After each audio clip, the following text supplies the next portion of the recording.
2002 जो दंगा हुआ था उसके हम पीड़ित थे गुलबख्श सोसाइटी के। उसके बाद हमारे को सुप्रीम कोर्ट के उस पर हमारे को सिक्योरिटी दी गई थी सुप्रीम कोर्ट के ऑर्डर से। और अभी फ़िलहाल 21 साल बाद 2023 को 26 दिसंबर को हमारी सिक्योरिटी वापस ले ली पुलिस कांस्टेबल। हमारा केस हाई कोर्ट के अंदर पेंडिंग है बराबर। और वहाँ के जितने भी आरोपी हैं सब वो जामीन पर बाहर हैं। जैसे ही नरोड़ा पाटिया के, नरोड़ा गांव के, हर जगह के वो जामीन पर बाहर है। और अभी फ़िलहाल बहुत 6 महीना नहीं गुजरा होगा, एक बिल्किस बानू वाला मसला आया, फिर से उनको वापस अंदर किया, गुजरात सरकार ने छोड़ दिया था। तो उन्होंने जैसे ही छूटे तो उन्होंने बिल्किस बानू को जाके धमकियाँ दी। ऐसे ही कई आरएसएस बजरंग दल के लोग धमकियाँ देते फिरते रहते और हमारा घूमने का रहता है। हमारे को हमारी सिक्योरिटी अभी कॉम्प्रोमाइज़ लगती है, जान का जोखम लगता है। आरोपी पक्ष से कुछ भी कर सकते हैं हमारे ऊपर। और मैंने तो काफ़ी लोगों के नाम दिए हुए, बड़े बड़े अधिकारियों के, यहाँ तक के नरेंद्र मोदी तक का भी मैंने नाम दिया था कि जाफरी साहब ने जब फ़ोन किया था मदद के लिए तो उन्होंने कोई मदद नहीं भेजी थी। वो सारी चीज़ें मैंने बयान करी। तो मेरे को तो सबसे ज़्यादा खतरा है, सायरा बहन को खतरा है। तो अभी भी हम वहाँ जाते हैं तो हमारे पे पत्थरबाजी होती है, कुरान खानी होती है हर 28 फरवरी को। तो जो मस्जिद में हम बैठते हैं उसके छपरे पे ये लोग पत्थरमारी करते हैं और सब भेगी हो जाते हैं, वाघरी ने, मारवाड़ी ने। तो अभी भी हमको ऐसा लगता है कि राम मंदिर का मुद्दा फिर से उठा है तो शायद इन लोग का जुल्म तो है ही और जुल्म बढ़ जावे। इसके लिए हमारी मांग प्रोटेक्शन कीजिए। जिस तरीके का ये पूरा शहर आपके ताबे में है तो सबसे पहले तो जितने भी विक्टिम्स यहाँ रहते हैं 2002 के, उन तमाम लोगों के लिए सिक्योरिटी का इंतज़ाम कैसे किया जा सके उस पर ध्यान दिलाने की ज़रूरत है। आइंदा के दिनों में हम डीजीपी साहब से बातचीत करके अपनी बात पेशकश करेंगे, ज़रूरत पड़ी तो होम मिनिस्टर में भी जाएंगे। आप देख रहे हैं देश लाइव, देश की आवाज़। नमस्कार, देश लाइव में स्वागत है आपका। अहमदाबाद में आज AIMIM के संगठन के द्वारा अहमदाबाद शहर प्रमुख दानिश कुरैशी की आगेवानी में पिछले दिनों जो सरकार की तरफ से फैसला लिया गया था गुजरात में जो गोधरा कांड हुआ था और उसके जो विक्टिम थे उनके पास से अचानक एकदम से ही जो है प्रोटेक्शन जो उनको दिया गया था वो तमाम को हटा दिया गया बिना किसी नोटिस के। चौकीदार जिस तरह से बात करेंगे, मैं 140 करोड़ देशवासियों के लिए जो है चौकीदारी करूंगा, लेकिन वो ये चौकीदारों को ये नहीं कह सके देश के जो है प्रधानमंत्री कि आप जो आई विटनेस हैं उनकी चौकीदारी को जो है कायम रखें और इनकी जो है प्रोटेक्शन को हटाया ना जाए। क्या कुछ हकीकत है, सीधा उनसे बात करेंगे। जी, क्या कहोगे आज आप जहाँ पर आए थे आवेदन देने के लिए? और मैं ये आवेदन इसके लिए देने आया था कि 2002 जो दंगा हुआ था उसके हम पीड़ित थे गुलबख्श सोसाइटी के। उसके बाद हमारे को सुप्रीम कोर्ट के उस पर हमारे को सिक्योरिटी दी गई थी सुप्रीम कोर्ट के ऑर्डर से। और अभी फ़िलहाल 21 साल बाद 2023 को 26 दिसंबर को हमारी सिक्योरिटी वापस ले ली पुलिस कांस्टेबल। और अभी हालात ये देखते हुए कि अहमदाबाद के हालात जैसे कि बिल्कुल 0% हो गया, गुनाहगारी ज़्यादा हो गई, कायदा व्यवस्था बिल्कुल 0% हो गया है। और सबसे पहली प्रायोरिटी ये है कि कमिश्नर साहब की कि हमारा प्रोटेक्शन हट गया है, हमारा पुलिस वाला हट गया है।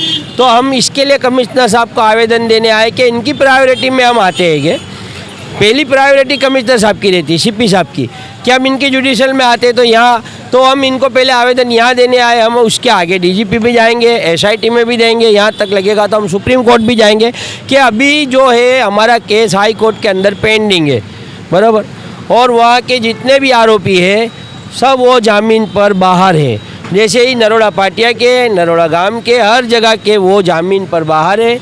और अभी फ़िलहाल बहुत 6 महीना नहीं गुजरा होगा, एक बिल्किस बानू वाला मसला आया, फिर से उनको वापस अंदर किया, गुजरात सरकार ने छोड़ दिया था। तो उन्होंने जैसे ही छूटे तो उन्होंने बिल्किस बानू को जाके धमकियाँ दी। ऐसे ही कई आरएसएस बजरंग दल के लोग धमकियाँ देते फिरते रहते और हमारा घूमने का रहता है। हमारे को हमारी सिक्योरिटी अभी कॉम्प्रोमाइज़ लगती है, जान का जोखम लगता है। आरोपी पक्ष से कुछ भी कर सकते हैं हमारे ऊपर।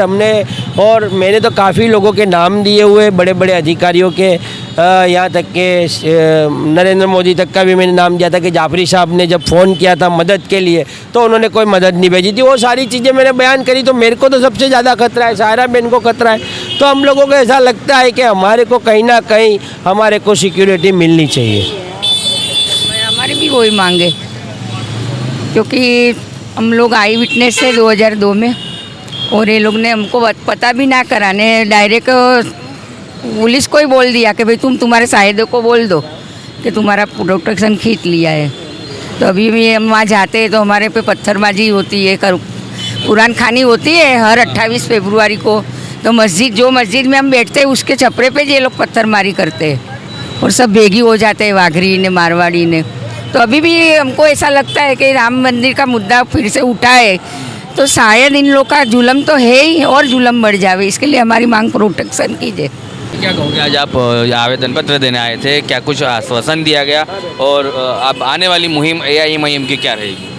देखिए, हम लोग सारी टीम ऑल इंडिया मजलिस इत्तेहादुल मुस्लिमीन की तरफ से जब हमारे शहर प्रमुख और हमारे गुजरात सदर साबिर भाई काबलीवाल और दानिश कुरैशी को पता चला कि जो गोधरा कांड के विक्टिम से उनकी प्रोटेक्शन हटा दिया गया है, तो उसके बाद हम लोगों ने इनसे कांटेक्ट किया और इन लोगों से मिले और इनकी सारी जो परिस्थिति थी उसका मुजाहिदा करके हमने ऐसा सोचा कि इनके लिए हमें कुछ मुहिम छेड़नी चाहिए। उसी के साथ हम लोगों इनके साथ आज यहाँ पे CP ऑफिस आए और अहमदाबाद कमिश्नर से हमारी पार्टी की तरफ से हम लोगों ने रजूआत की कि इनको ज़्यादा से ज़्यादा प्रोटेक्शन देना चाहिए, क्योंकि जो अभी हालात है आप जिस तरह से देख रहे हो, जैसे अभी खेड़ा में भी आपने देखा कि फायरिंग हुई और किस तरह से आम जो गुनाह है आम रिश्ते हो रहे हैं, कानून व्यवस्था कहीं पर भी दिखाई नहीं दे रही है। उसके चलते हम ऐसा चाहते हैं कि जो गोधरा के विक्टिम से जो 22 साल से अपनी यातना अभी भी सहन कर रहे हैं, इनका जवान लड़का शहीद हुआ था, इनको अभी भी वो दर्द महसूस हो रहा है और जो इनके आरोपी है वो खुले तौर आज घूम रहे हैं। महीने के अंदर कम से कम 15 दिन बाहर आते हैं, जामीनपुर विस्तार के अंदर एरिया के अंदर घूमते हैं और कहीं ना कहीं इनको अभी भी वहाँ जाने में डर महसूस होता है कि कहीं हमारी जान पर खतरा ना हो जाए। और हम सभी जानते हैं कि इंडिया के अंदर अभी हिंदुस्तान के अंदर 22 तारीख को जो 5 प्रतिष्ठा का प्रोग्राम है राम मंदिर के लिए, तो कहीं ना कहीं जो असामाजिक तत्व है इसका फ़ायदा ना ले और इन पे वही जो उनके लोग हैं, रिश्तेदार है कि इन्होंने हमारे खिलाफ गवाही दी थी, आज इन पर हमला करना चाहिए, करना चाहिए, कहीं ना कहीं उस मुद्दे को उजागर करके फिर से इन पर हमला ना करे। इसीलिए हमने CP साहब को बहुत आजीजाना दरख्वास्त की कि इनका प्रोटेक्शन इनको वापस दिया जाए। अगर वो नहीं देंगे तो हम इससे भी आगे जाएंगे, DGP को फरियाद करेंगे, हम कोर्ट का भी सहारा लेंगे, सुप्रीम कोर्ट तक भी इंशाल्लाह इनके लिए फ़ाइट देंगे और इनको प्रोटेक्शन दिलाकर रहेंगे।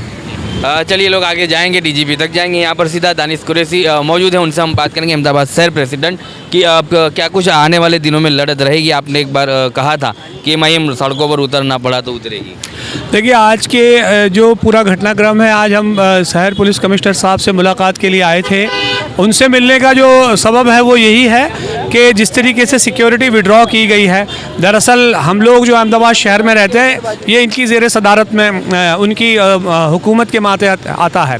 तो हमने सबसे पहले तो यही ध्यान दिलाने की कोशिश की है कि जिस तरीके का ये पूरा शहर आपके ताबे में है, तो सबसे पहले तो जितने भी विक्टिम्स यहाँ रहते हैं 2002 के, उन तमाम लोगों के लिए सिक्योरिटी का इंतज़ाम कैसे किया जा सके उस पर ध्यान दिलाने की ज़रूरत है।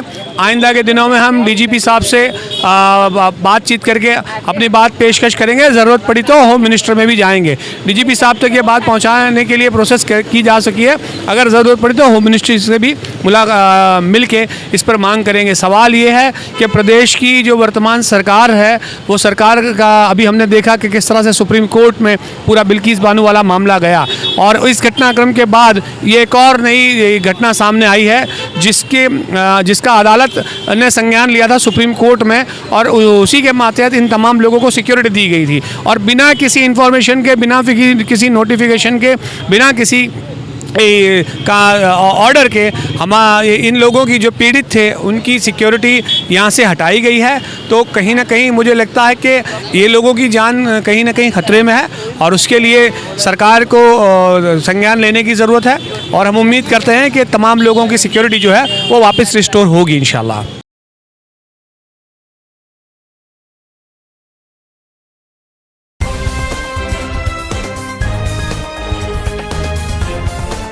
देश और दुनिया की तमाम छोटी और बड़ी खबरों के लिए हमारे चैनल को सब्सक्राइब करना न भूलें और बेल का बटन जरूर दबाएं।